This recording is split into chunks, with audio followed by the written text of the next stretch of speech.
Impeachment stands as one of the most drastic measures in a constitutional democracy, designed specifically to protect the state from high-ranking officials who betray the public trust. A conviction carries a unique, purely protective penalty: immediate removal from office and a lifetime ban from serving the republic in any capacity. Because this power is wielded by politicians, often during moments of intense national turmoil, it carries an inherent risk. A ruling party can easily attempt to use the process to overturn elections, sideline rivals, or subject opponents to endless, distracting harassment.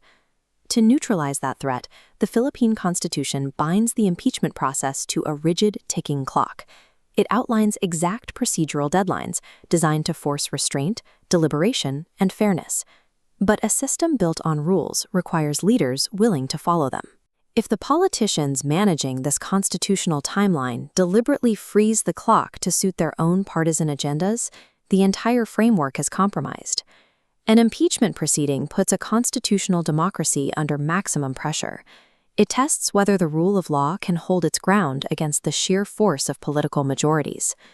The first major safeguard against political abuse is the absolute division of the impeachment power between two distinct legislative chambers. The House of Representatives holds the exclusive authority to initiate the process, acting as investigators and prosecutors to determine if formal charges are warranted. If the House decides to proceed, the case moves to the Senate, which acts as the sole, independent court conducting the trial and adjudging guilt. By ensuring no single body can both accuse and convict an elected official, the Constitution creates a built-in check on the legislature's own power. This flowchart illustrates the strict rules of initiation. When filing an impeachment complaint in the House, the Constitution allows for exactly two exclusive routes. The first is a fast track, known as Mode 2. If a complaint is filed and endorsed by at least 1/3 of all House members, it instantly bypasses committee review. The complaint itself becomes the articles of impeachment, and the process jumps straight to the Senate for trial. There is a second, highly democratic route, Mode 1. This track allows any private citizen to file a verified complaint directly against a public official, as long as it is endorsed by a single elected representative. To guarantee these citizen complaints are actually heard, the Constitution attaches strict deadlines. The House must include the complaint in its order of business within 10 session days of receipt, and then refer it to the proper committee within 3 session days. Once a complaint is officially initiated, a final structural safeguard activates: the 1-year bar. No official can face another impeachment initiation for a full year, shielding them from endless harassment. These rigid timelines and cooldown periods exist specifically so that complaints led by ordinary citizens cannot be buried or indefinitely stalled by an uncooperative political majority. In December 2024, Vice President Sara Duterte faced 3 Mode 1 complaints filed by private citizens and groups over the span of a few weeks. Instead of adhering to the strict schedule, the House Secretary General admitted to intentionally withholding these citizen complaints.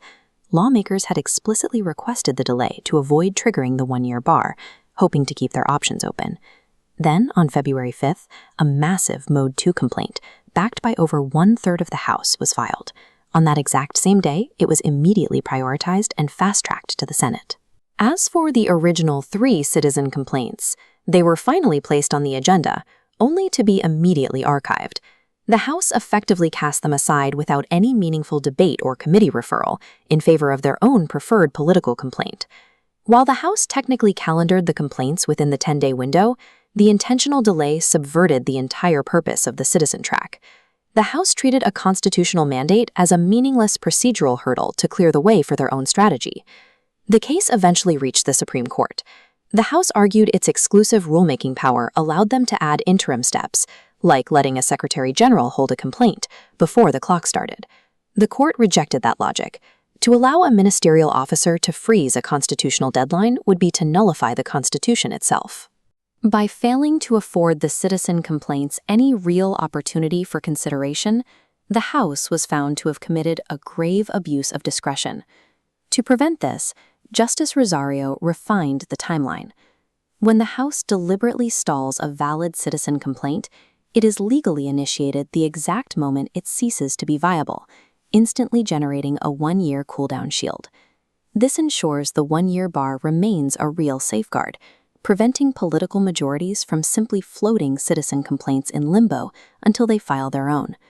The Constitution deliberately empowered ordinary citizens to demand accountability through Mode 1, ensuring that the power of impeachment would never be the sole monopoly of the political elite.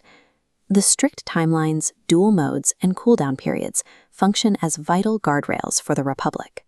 They ensure that even during extreme political upheaval, justice remains anchored to the steady rule of law rather than the shifting arithmetic of partisan politics.